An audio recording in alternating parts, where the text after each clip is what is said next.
Onlookers urged police to charge into the Texas school.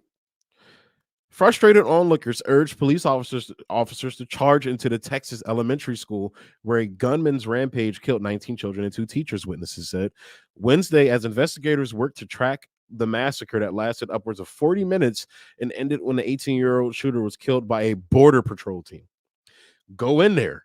Go in there. Nearby women shouted at the officers soon after the attack began, said Juan Carranza, who's 24, who saw the scene from outside his house across the street from Robb Elementary School in the close-knit town of Uvalde. Carranza said the officers did not go in. Javier Cazares, whose 4th grade daughter, Jacqueline Cazares, was killed in the attack, said he raced to the school when he heard about the shooting, arriving while police were still gathered outside the building.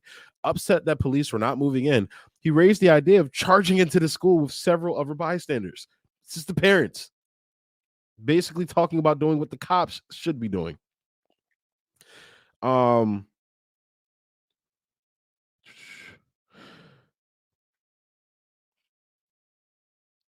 Kill said he raised it when he heard about the shit. Where were we at?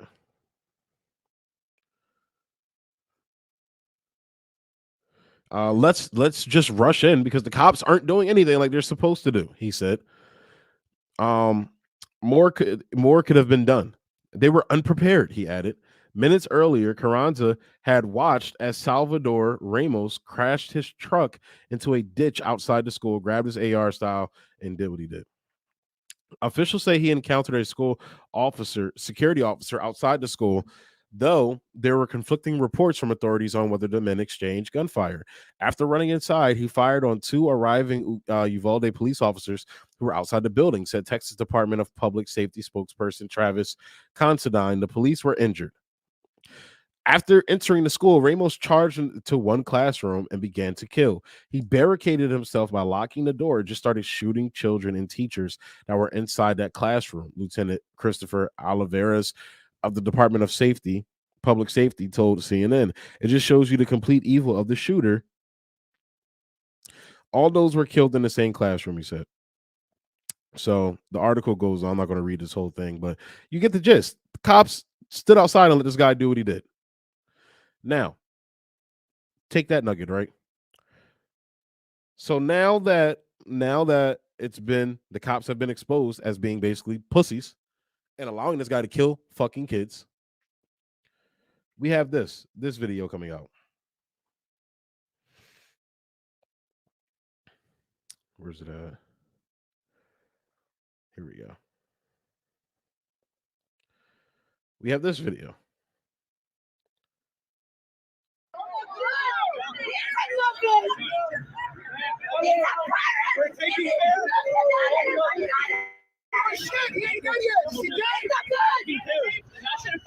They're arresting a parent.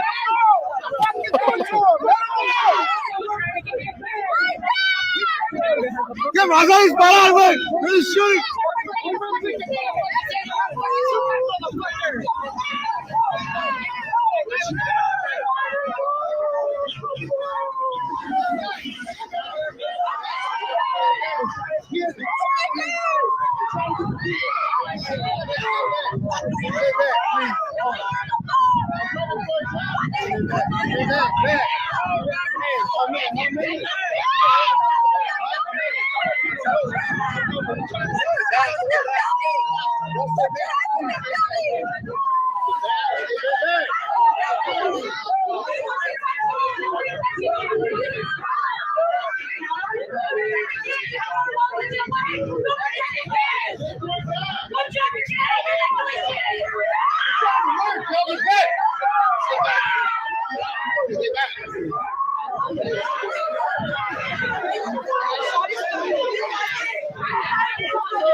So you get the gist. They're blocking parents. They had one parent on the ground arresting them, probably for trying to break through to, I don't know, go save their fucking kids. And it looks like they even tased the guy because he has his taser out to go fight parents. Not only did cops with long guns have their tasers out ready to stop parents from saving their own children, it looks like the cops have one parent pinned to the ground. You can hear one person yell, "What the fuck are you doing to him? Let him up."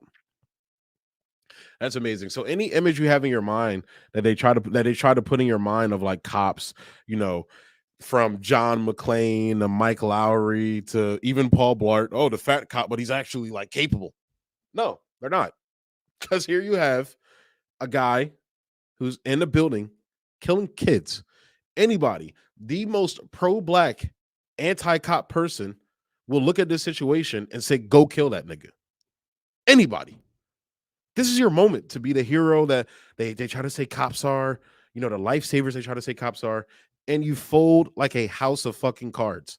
Some of these guys have assault rifles on themselves, and you're standing outside. Mind-blowing.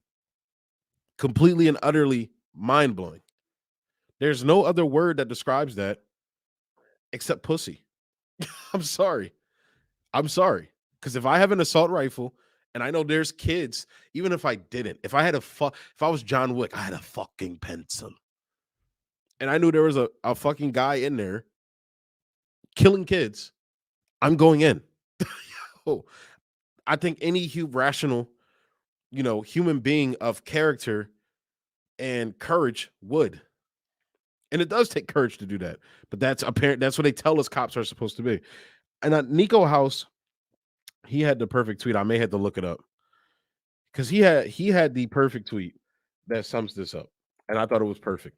It perfectly summed up, if it pops up. If he pops up, I mean.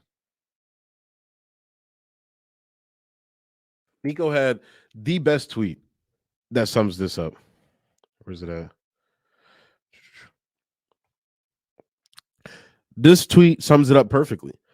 Police are brave as fuck when they can gun down an unarmed citizen running for their life. But an 18-year-old with no training threatening to shoot dozens of elementary school children. Let's just wait outside and see how this plays out. And I like this little gift there too. Cops be like, "We're all gonna die." Yeah, that pretty much sums up that situation. But it doesn't end there.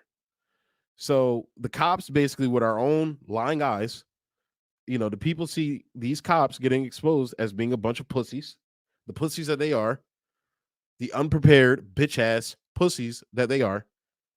Here is their response. This is the cops' response. Suspected of where we knew the shooter entered, Ramos, was propped open by a teacher. 11:28. The suspect vehicle crashes into the ditch, as previously described. The teacher runs to the room 132 to retrieve a phone, and that same teacher walks back to the exit door, and door remains propped open. Suspected of where we knew the shooter entered, Ramos, was propped open by a teacher. 11:28. The suspect vehicle crashes into the ditch, as previously described. The teacher runs to the room 132 to retrieve a phone, and that same teacher walks back to the exit door, and door remains propped open. He's blaming the teachers for this happening. This is effectively. So imagine, you know, you're walking down the street with your girlfriend. Let's say you got game. You got a girl with a nice body, nice rear end, nice bootay. Some Debo looking nigga walks up and slaps your girl on the ass. And you don't do shit. That nigga walks away and your girl looking at you crazy. This is the equivalent of that bitch ass nigga in that situation saying, "Well, why your ass got to be so fat?" Bro, this is insanity. So you failed to do your job because you're pussies. There were even cops that were saying, "Oh, we didn't go in because we were afraid of being shot," basically. So not only are you a pussy, you're going to double down on that pussiness and blame the teachers for this happening. It's fucking unreal. It's fucking unreal. If there was ever an argument, and I think there is an argument to be made for defund the police, but not the way that wokesters talk about it, not in the light they talk about it, in their hollow, unpolitical, unplanned way that they talk about it. The police are making the argument for the defund the police people. I believe I saw Socialist MMA posted a poll that defund the police, 55% approval rating amongst independents, which independents make up most of this fucking country, in case you didn't know that. You're making the argument of defund the police for these people, because the people making the argument in the mainstream are fucking idiots. And you're making the argument for them when you do shit like this.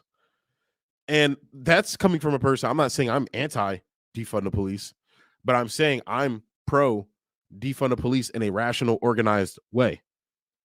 Liberals and wokesters aren't for that. And I feel like cases like Vermont show you that. Now, that is telling of a lot.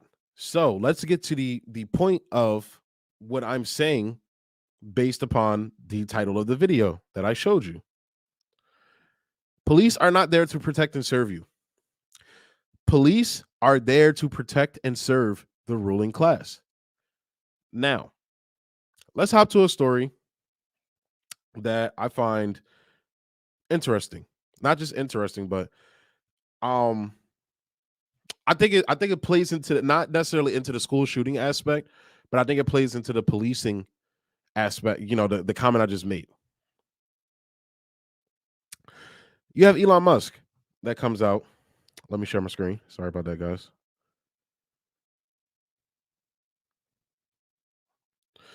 Sure.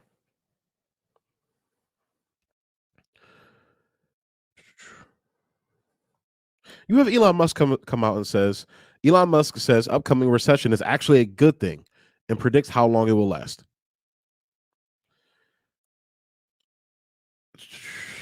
Actually, let me go to the tweet instead of the article. All right, I guess Fox News just isn't going to put the tweet up.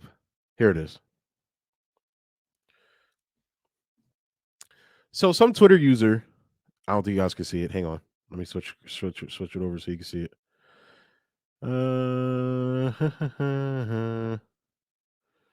Share. Give me a second. Here we go. All right. So you have a user that asked Elon Musk.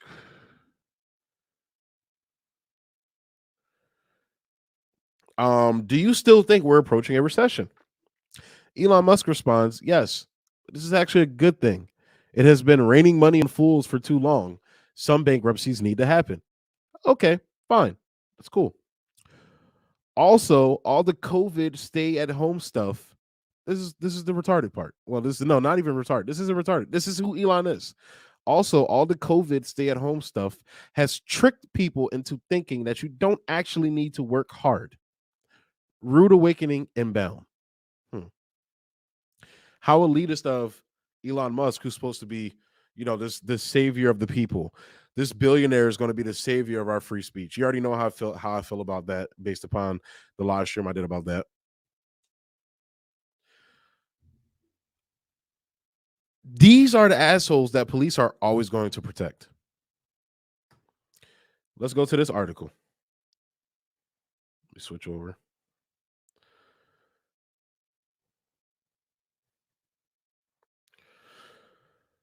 Let me go to this article.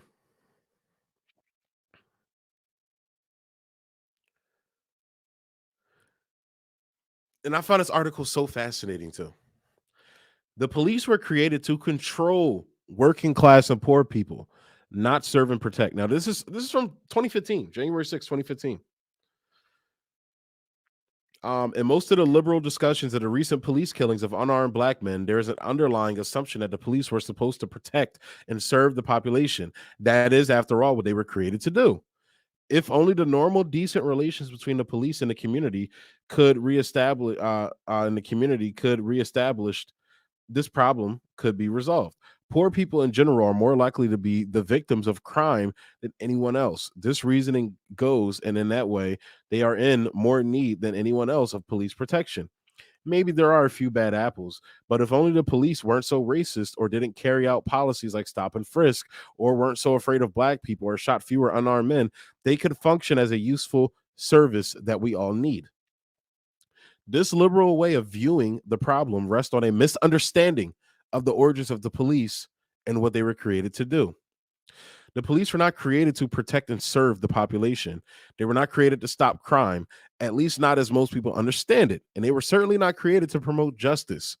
They were created to protect the new form of wage labor capitalism that emerged in the mid to late 19th century from the threat posed by that system's offspring, the working class.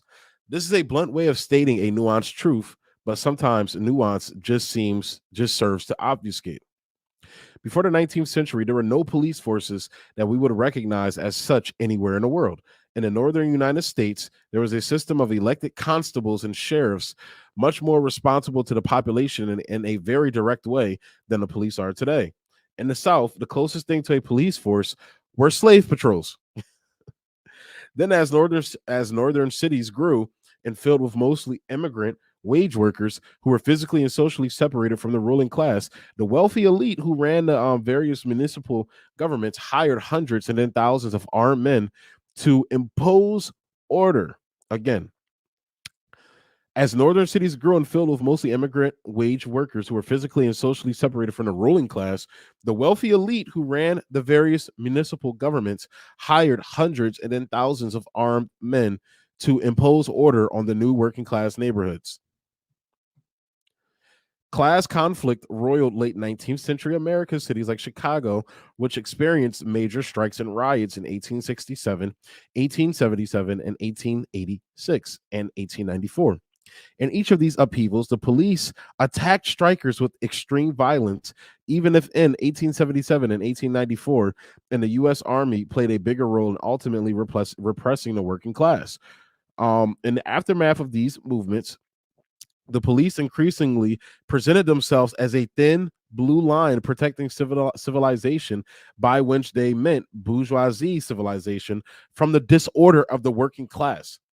This ideology of order that developed in the late 19th century echoes down to today, except that today, poor Black and Latino people are the main threat rather than immigrant workers. Of course, the ruling class did not get everything it wanted and had to yield on many points to the immigrant workers it sought to control. This is why, for instance, municipal governments backed away from trying to stop Sunday drinking and why they hired so many immigrant police officers, especially the Irish. The Irish. But despite these concessions, businessmen organized themselves to make sure the police were increasingly isolated from democratic control and established their own hierarchies, system of governance, and rules of behavior. The police increasingly set themselves off from the population by donning uniforms, establishing their own rules for hiring, promoting and firing, and investigating themselves, working to build a unique esprit de corps, and identifying themselves with order. And despite complaints about corruption and inefficiency, they gained more and more support from the ruling class, to the extent that in Chicago, for instance, businessmen donated money to buy the police rifles, artillery, Gatling guns, buildings, and money to establish a police pension out of their own pockets. And this article goes on, I think you get the gist.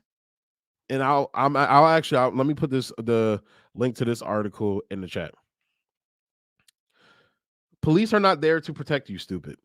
Basically, is the point that I'm making. Posting an article in the chat now, guys. You go check it out. Posted it in the chat. The police are not there to protect you. The police are there to protect the elite class, as you can see in that picture there as well, so eloquently. Police are not there to protect you. And it's about high time Americans realize that. It's about high time the liberals realize that. It's about high time the bootlicking pro-police conservatives realize that. And I think situations like this, I think situations like January 6th, situations like the Black community forever in America, that itself, these people that claim we're all Americans and I don't see color because we're all Americans.